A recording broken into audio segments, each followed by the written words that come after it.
wanted to ask you about the value that you find in AEN as an organization combating BDS and anti-Israelism on our campuses today.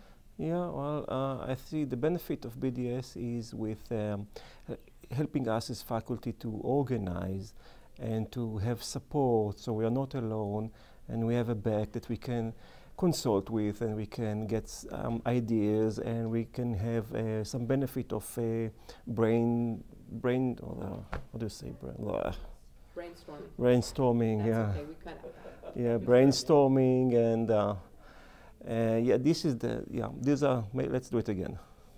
No, that's fine, because we can always cut it out. Yeah, so what I see as the value of AEN is with the help that it provides us as faculty to organize and to get support from a centralized organization, that we are not alone on campus.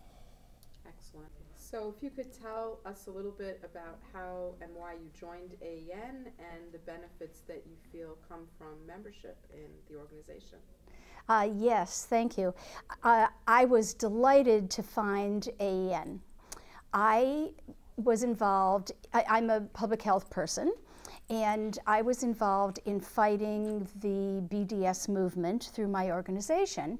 In 2008, when I was chairman of the executive board of the American Public Health Association, the first BDS movement came through our organization. And we were able to keep it from moving forward in 2008. In 2009, it went forward and was defeated by 1 vote.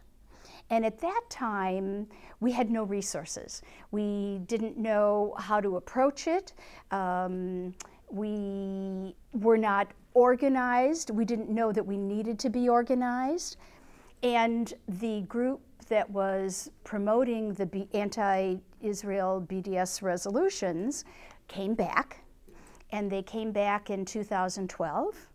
And in 2012, we got organized, and we were able to defeat that resolution, and they continue to come back.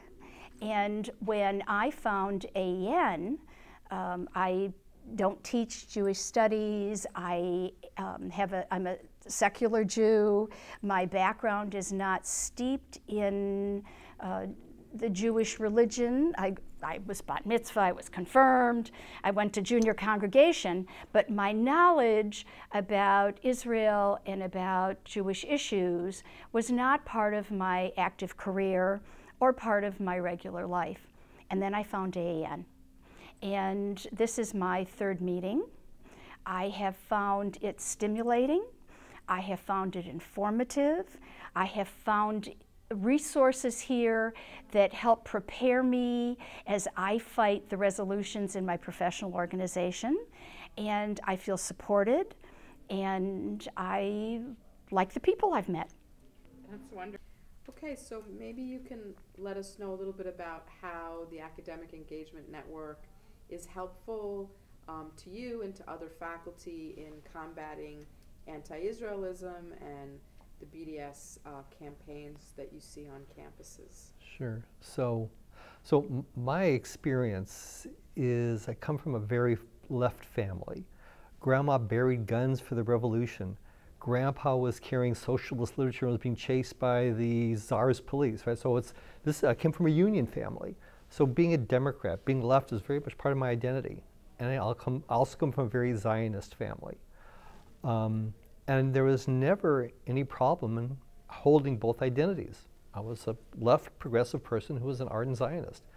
And until recent years, I found that there was a schism, and that I felt that there was something unusual about being both liberal, progressive, and Zionist, and didn't know quite where to go with that. And AEN provides this community that is very much of this kind of people I feel understand that kind of mixed world. They are dedicated to academic freedom, to open discourse, to the integrity of the academy, And they're also concerned about how Israel's projected and represented and the tinges of anti-Semitism that informs it.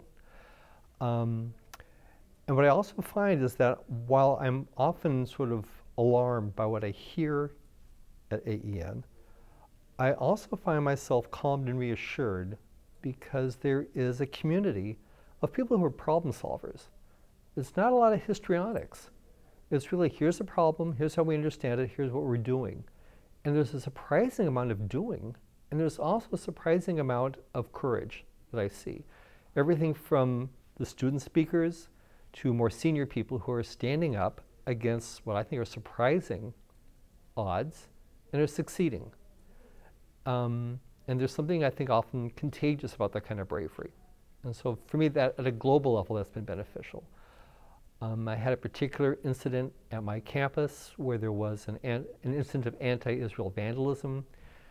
I was able to talk to my administration. The outcome was very successful, but in preparation, I spoke to people at AEN, and the guidance I got from them was extremely valuable. But it was also valuable to know I had them as a resource. And then finally, there is this issue of how much of anti-Israel sentiment is informed by anti-Semitism. And it's a contentious topic. And it's one where people immediately are put on the defensive and saying that they don't like being accused of being anti-Semitic, which is understandable because many people can have opposition or criticism towards Israel that's legitimate. But a lot of it also could be anti-Semitic. Well, AEN gave me a micro grant to investigate this. And there is not an identity between being anti-Semitic and being anti-Israel. They don't entirely overlap, but they significantly overlap. They overlap much more than I thought. So there's a very strong connection between them. And I was also able to find that people who are more hostile towards Israel do these peculiar things. They exaggerate Israel's size. They exaggerate Israel's population by a factor of 4. And so psychologically, there's something going on with how people are perceiving Israel that is the way that people often respond to things that scare them. Spiders and snakes are often amplified in how people see them. And I think that for some people, Israel represents a threat. And to justify the feeling of fear that it creates, they're making Israel a bigger, larger entity than it truly is. And so AEN's given me the opportunity to apply my science to understand a topic which is very close to my heart. In March 2009, I was walking down the hallway of my school, and a colleague stopped me looking very frightened and said, "Corinne, you've had a hate crime committed against you." My door was completely defaced. There were messages on my machine, and the material was both homophobic and anti-Semitic and anti-Zionist in character. After I recovered from that, I said, I'm going to get in there and really explore this intersection between these two things. So I acquired some new friends, and along the way I also got involved in the Schusterman Center Israeli summer program. And through that program I came to know some people who are also involved with AEN. And this is my second conference at AEN. I did a short course and also this one. And I have found AEN to be extremely inspiring, very, very helpful in my research and my book on BDS and queering anti-Zionism, and wonderful insights, a real reflection of what I always thought should be happening in the academy as far as having the ability and the capacity not to have run a classroom that was so politicized and unfair and biased, and where the professor was acting, quite frankly, like a bully. And so it has really supported me in my efforts and enabled me to not only come back from what happened to me, but to have a sort of a transformational experience that really has put me in the capacity of a person who believes that the glass is always half full. And so therefore I'm the sort of person who brings a gay Ethiopian Israeli Jewish dance group to the campus, because it really is a prejudice and assumption killer. And AEN has enabled me it's given me the support and the inspiration and the knowledge base to do this sort of thing, and to really feel comfortable in my shoes in my new role as the Director of Judaic Studies at my school. So.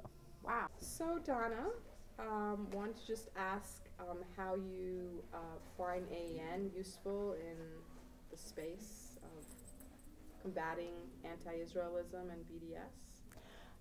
Number one, the academic engagement network affirms the values that I have about the core importance of the academy, and fights to protect those, the values and the importance.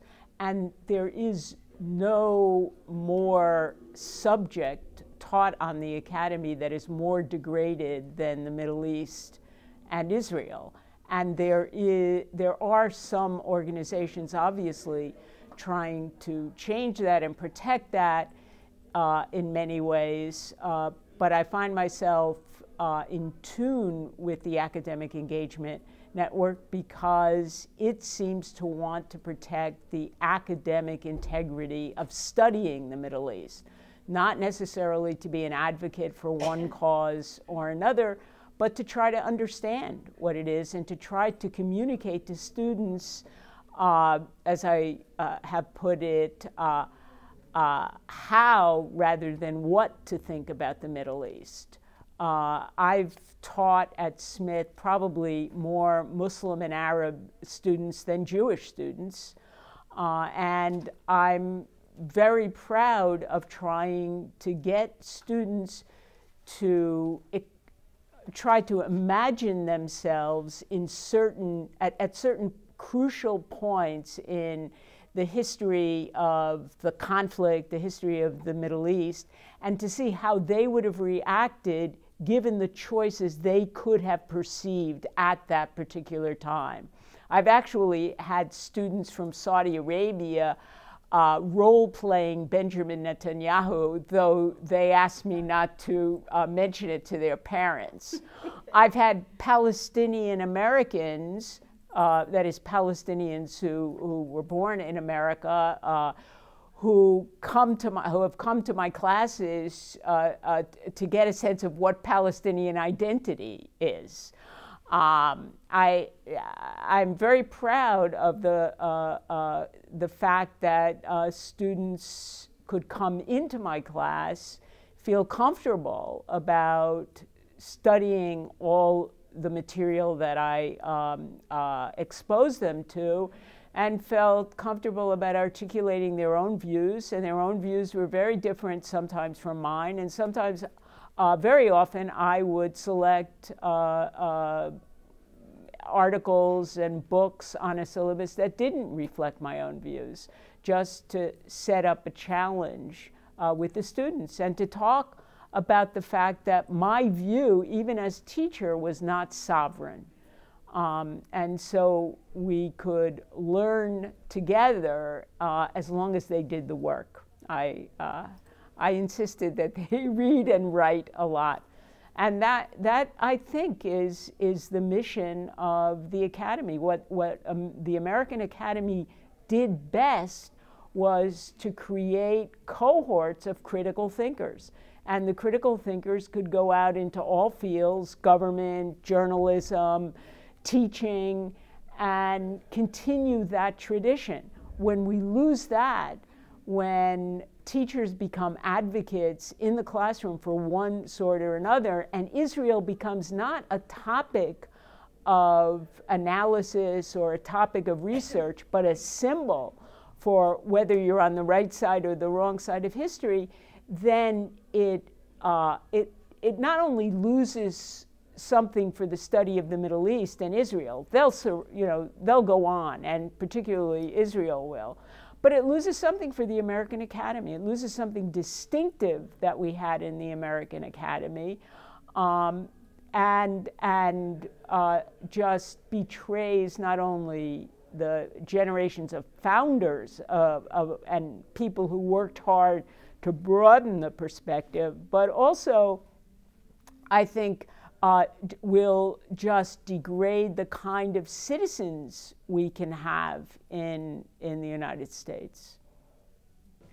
So tell me a little bit about your experience dealing with virulent anti-Israelism, and I know you've had difficulties, and how coming to AEN has been a way to share those experiences with others here in the organization. Yes, I really feel I once was lost, but then I was found. And I really do feel that the organization provides respectful listening and opportunity to share. And my own experience came as one of the lone voices at the National Women's Studies Association, where a BDS resolution was promulgated and strategically pushed through after years of organizing with a really disingenuous agenda. Trying to separate anti-Zionism from anti-Semitism, and as the years went by, it became increasingly difficult to do that. There was within NWSA a very vibrant Jewish caucus that had been founded years earlier when the issue of anti-Semitism within the organization emerged, and Evelyn Beck, who is well known in feminist and lesbian organizing activism, and a scholar of Yiddish and Jewish literature, organized that to fight against an earlier incarnation. And as the years went by, it was as if that work hadn't happened, and the same issues emerged once again. I found that it was really valuable to others for me to share the experience that I went through.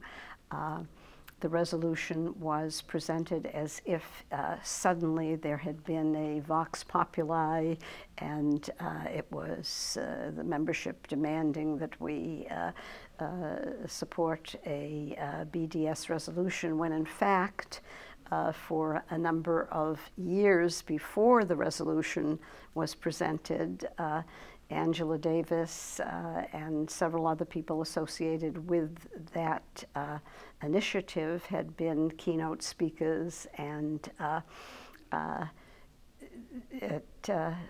think sharing how that had developed was important for other groups that subsequently faced the resolution. I was asked by the leadership of AEN if I would prepare a booklet on feminism and Zionism, which I did, and that has led to a study group at the place where I am presently affiliated, at the Brandeis University Women's Studies Research Center, and I and the director of the Hadassah Brandeis Institute have co-led a very, very interesting group of people who continue to probe the issues involved in the feminist, Zionist, and anti-Semitic conundrum. And AEN actually gave us a little micro grant to hire student research assistants and get some material to distribute, and serve some kosher lunches, which is a requisite of HBI. And it's been very rewarding. I really like many of the people I've met. I wish after every conference that I had days or weeks more to talk with them and build more activist responses, positive activist responses in their company. So let the work continue. Wonderful, thank you.